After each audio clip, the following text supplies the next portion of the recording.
Assalamualaikum warahmatullahi wabarakatuh. Salam sejahtera, Om Swastiastu, Namo Buddhaya. Hai cucoker, apa kabar? Terima kasih buat kalian sudah ngeklik video ini. Itu artinya kalian lagi ada dalam channel si Jisan Latin. Yes, ini adalah edisi review film-film seperti biasa. Tapi sebelum kita review film, seperti janji saya juga akan mengumumkan di sini siapa pemenang giveaway yang sudah beruntung. Ini ada 2 orang pemenang.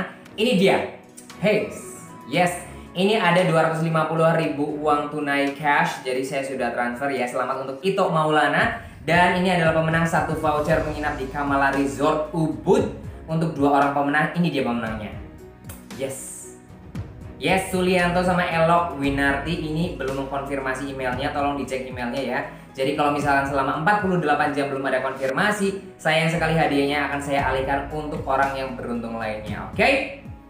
Yes, buat kalian sekali lagi berdua selamat telah memenangkan giveaway si Jisan Latin. Tapi buat kalian yang belum, jangan bermuram durja. Kenapa? Karena di video ini akan ada 2 juta yang juga aku pengen masih bagi-bagikan buat kalian. Karena ini masih ada edisi dari CJ Berbagi Gaji edisi 10.000 subscriber. Oke? Caranya bagaimana? Caranya jangan lupa untuk tonton video ini sampai tuntas. Kalau ada iklan jangan dilibas supaya CJ bisa beli beras. Oke, tapi sebelum itu kita langsung aja saksikan review film yang sudah ditunggu-tunggu, sudah di request sama kalian para cucoker. Terima kasih yang sudah merekomendasikan film ini, karena film ini termasuk yang mungkin bisa menjadi salah satu favorit dari 4 film sebelumnya yang saya review.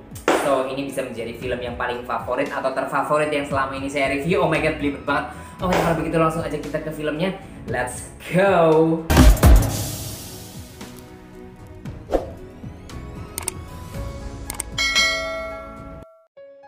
Oke, baiklah cucoker, film yang kali ini akan saya kuliti berjudul Your Name Engraved Herein. Your Name Engraved Herein. Ini buat kalian yang suka komentar, Kak ini filmnya judulnya apa ya Kak? Kak ini filmnya judulnya apa ya Kak? Dan ini yang biasanya bikin aku gregetan kayak emes gitu, pengen aku cubit ginjalnya. Karena padahal di setiap episodenya pasti akan aku sebutin judulnya di awal ya. Jadi, film ini tuh mengangkat tema perasaan romantis antara 2 siswa laki-laki yang ganteng dan pergolakan isu yang berlangsung pada tahun 1980-an di Taiwan. Oke, jadi zaman itu Taiwan ini belum terbuka terhadap LGBT seperti sekarang. Jadi mereka yang ketahuan LGBT harus terima nasib dikucilkan dari lingkungan. Adalah Birdie, ini siswa pindahan yang super duper ganteng yang diperankan oleh aktor Chin Seng Hua, pindah di sekolah menengah Katolik khusus laki-laki. Di sana dia ketemu dengan Chang Jiahan atau yang biasa dipanggil Ahan. Ini diperankan oleh aktor Edward Chen, siswa yang ganteng yang punya sorotan mata bikin gak tahan. Oke, pertemuan pertama keduanya ini di kolam renang saat mereka lagi latihan pernafasan. Pertemuan pertama, Ahan ini sudah naksir sama Birdie. Matanya tuh gak bisa dibohongi, suka curi-curi pandang. Tapi iyalah ya, gak bisa disalahkan juga karena ketampanan Birdie ini deskripsi keindahan yang haram untuk dilewatkan. Bener gak? Ketika dilanda cinta, hal kecil pun ini terasa istimewa. Yes, jadi pada saat kelas yang dibawakan oleh Pastor Oliver tentang hiduplah di masa kini, ini para siswa meminta Pastor Oliver untuk cerita tentang cinta pertamanya. Dan beliau bilang, orang yang kita cintai itu akan secara otomatis balik memandang kita kalau kita sedang memandangnya. Oh my god, jadi pada saat itu mereka benar-benar pas kebetulan lagi saling memandang dan melempar senyuman. Ahan yang pada dasarnya sudah jatuh cinta duluan, dalam hati mengamini, ini bukan sebuah kebetulan, tapi ini adalah jodoh yang ditetapkan. Di asrama pun, Birdie ini sering menyelinap ke tempat tidur Ahan, yang pinjam sabun lah, pinjam inilah, pinjam itulah, yang membuat Ahan ini meyakini kalau Birdie juga punya rasa yang sevisi.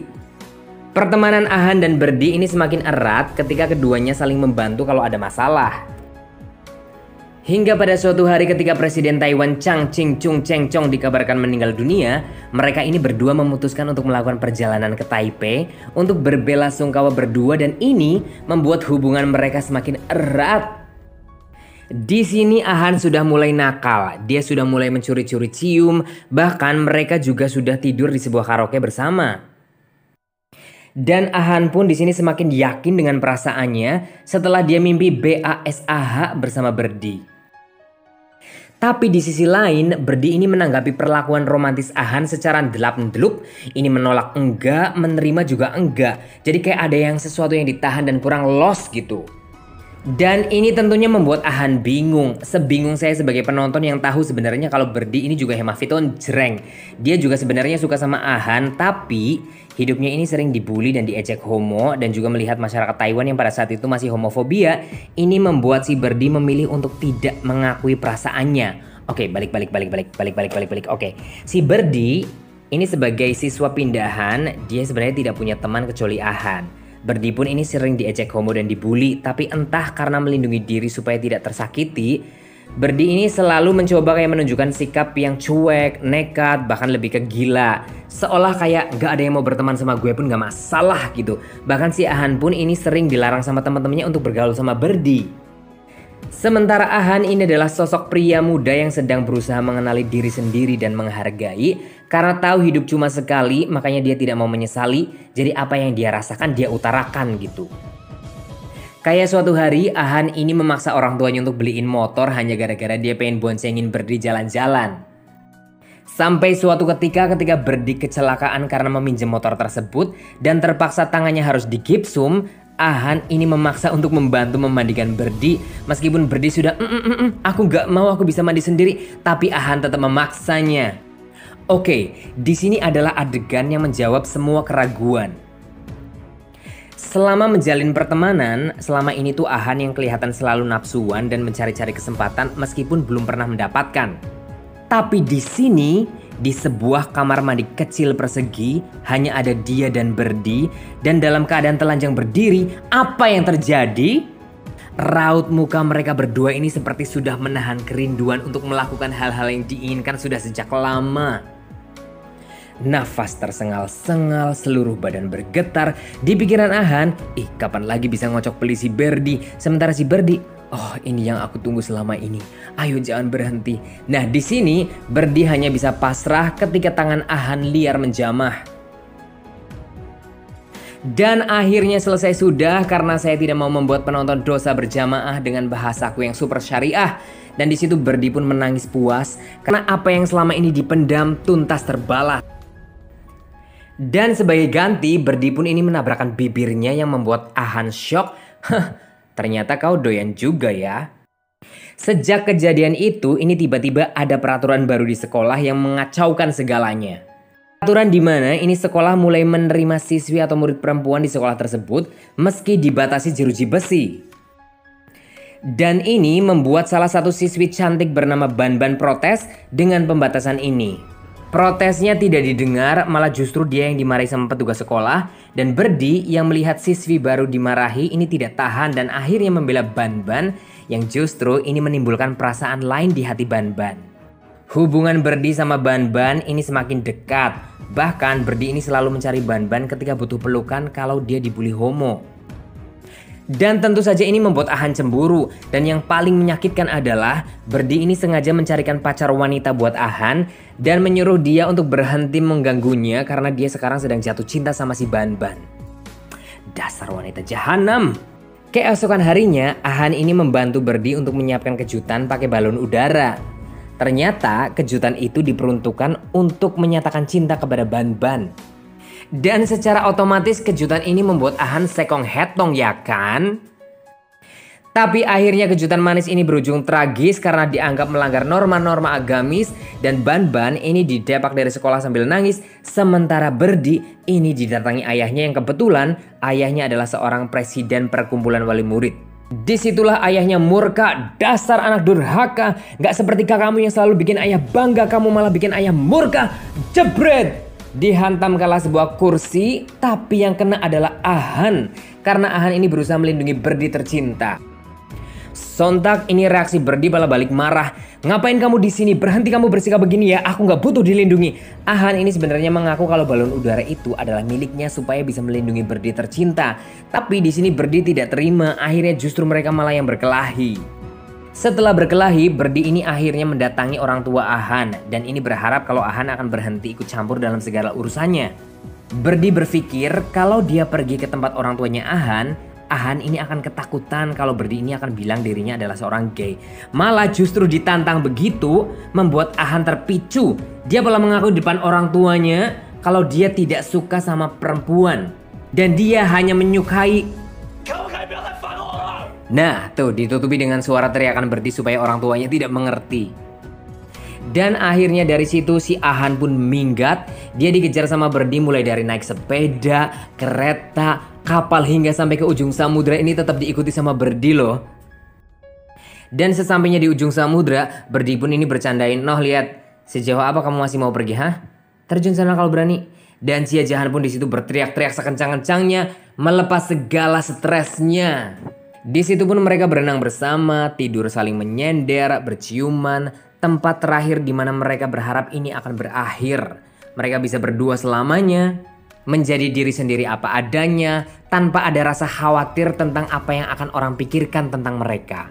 Tapi sayangnya hari itu memang adalah hari terakhir mereka bertemu. Dan film ini membawa kita 20 tahun kemudian di sebuah marching band reunian. Dengan Ahan yang menjelma menjadi Gadun dan berharap bisa bertemu Berdi tercinta di reunian tersebut. Tapi sayangnya hanya Berdilah yang tidak muncul. Akhirnya Ahan pun ini mencoba menelpon dan flashback teringat terakhir kali mereka berkomunikasi di mana pada adegan ini itu menunjukkan bahwa kehidupan setelah mereka berdua sudah lama tidak ketemu, sebenarnya Berdi kehidupannya sangat menderita. Mereka menangis bersama, mereka itu dipaksa untuk menjalani hidup yang wajar menurut masyarakat, meskipun kita yang menjalaninya itu sekarat. Dan di sini juga ada sebuah adegan di mana Ahan ini menemui Ban-Ban, cewek cantik yang disukai Berdi pada saat waktu SMA. Ternyata mereka berdua telah menikah dan dikaruniai anak. Tapi sayangnya mereka sudah bercerai. Ban-Ban pun di sini mengungkapkan penyesalan terbesar dalam hidupnya. Seandainya dia bisa lebih mengerti perasaan Berdi yang tidak menyukai wanita pada saat itu, dan dia tidak perlu harus berusaha keras untuk menikah dengan Berdi.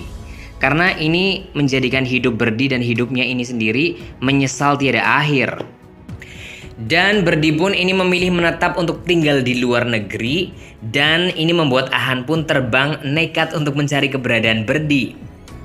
Dan yes, akhirnya mereka bertemu dengan keadaan Berdi yang sudah tidak muda lagi tentunya. Pertemuan mereka sangat canggung, tapi di sini terlihat jelas raut muka penyesalan Ahan. Kenapa hidup yang cuma sekali ini tidak bisa bersama sama orang yang kita cintai? Karena pada akhirnya kebahagiaan itu kita yang menciptakan, bukan orang lain yang menentukan. Jadi jangan sampai kita jadi korban gara-gara menjalani hidup seperti apa yang orang katakan benar, tapi belum tentu benar kalau kita yang terapkan. Dan akhirnya berujung banyak penyesalan. Oke, baiklah Cucoker, itu adalah akhir dari review ini. Dan yes, kalau misalnya kalian punya cinta di usia muda, ungkapkan sebelum kita telah dimakan usia, oke? Baiklah, sekarang saatnya saya ingin kasih tahu bagaimana cara kalian untuk ikutan giveaway lagi. Ada 2 juta yang bisa kalian dapetin. Oke, yang pertama itu adalah 1 juta bentuk pulsa. Ini nanti akan dibagikan 5 orang pemenang masing-masing 200.000. Dan ini akan diundi tanggal 15. Jadi sekitar 3 hari atau 2 harian lah ya. Yang kedua adalah ada 1 juta rupiah uang cash. Ini untuk 4 orang pemenang masing-masing 250.000 rupiah. Dan ini akan diundi tanggal 20. Oke, jadi akan ada 2 tanggal. Tanggal 15 itu akan ada 1 juta untuk 5 orang pemenang. Dan ini bentuknya pulsa masing-masing 200.000. Dan 1 juta lagi ada di tanggal 20. Dan ini bentuknya uang cash 250.000 rupiah untuk 4 orang pemenang. Caranya gampang banget. Yang pertama, pergi ke link deskripsi yang ada di video ini. Itu akan ada 2 link. Yang pertama adalah 1 giveaway tanggal 15. Oke. Dan di bawahnya lagi giveaway tanggal 20. Kalian mau ikut yang mana? Menurut aku sih ya ada kesempatan ikut dua-duanya supaya kalian punya kesempatan menang lebih banyak begitu. Caranya gampang banget, tinggal klik link itu, terus kemudian nanti kalian akan dibawa ke browser. Di situ nanti akan ada nama kalian, terus juga ada nomor telepon dan juga email. Ini nomor telepon adalah penting banget. Jadi kalau misalnya nanti kalian menang, langsung dihubungi, langsung ditelepon, terus kemudian udah konfirmasi, tinggal dapetin hadiahnya. Oke, itu gampang banget. Kalau kemarin aku agak sedikit bodoh sekali ya, karena itu tidak ada nomor teleponnya. Kemarin itu cuma email aja. Jadi ketika mereka menang, saya harus menunggu jawaban email, di mana tidak semua orang itu aktif di email ya. Tapi setiap orang pasti aktif di nomor telepon kan. Jadi sekarang akan masukin nama, nomor telepon, dan juga email. Mana yang harus kalian ikuti? Menurut aku sih dua-duanya ya. Kalian langsung entry aja. Yang pertama tanggal 15 dan juga yang kedua tanggal 20. Oke? Ini adalah syarat mutlak dan wajib. Kenapa? Karena pengumuman pemenang giveaway itu selalu akan saya storyin di Instagram saya. Jadi kalian wajib memfollow Instagram saya Siji Sanwilatin, dan kalian harus komen di postingan saya terakhir mengenai giveaway kemerdekaan. Itu saya posting giveaway kemerdekaan. Di situ kalian tulis ikut you, alias ya cuma komentar sangat simpel ikut you, tag 2 nama teman kalian di Instagram ya. Tag 2 nama teman kalian di Instagram kayak ikut you gitu. Itu aja. Jadi kalau misalkan tiba-tiba kalian sudah store data, terus kemudian kita valid kalian menang, terus saya cek adalah nama kalian tidak tag Instagramnya, berarti kalian tidak valid dan kita harus alihkan pemenangnya ke orang-orang yang sudah nge-tag di Instagram. Oke? Itu aja sih, simple sebenarnya. Karena kita pengen mendapatkan hadiah, pasti ada sesuatu hal yang harus kita lakukan. Tapi ini adalah salah satu cara untuk mendapatkan duit di tengah pandemi tanpa kalian harus keluar dan terinfeksi. Dan ya, dimana lagi kalau bukan Siji berbagi gaji. Oke, kalau begitu baik, terima kasih yang sudah menonton. Bye-bye, selamat siang, selamat siang. Otak saya pusing, otak saya sudah hilang karena saya capek banget. Baiklah, kalau begitu bye-bye.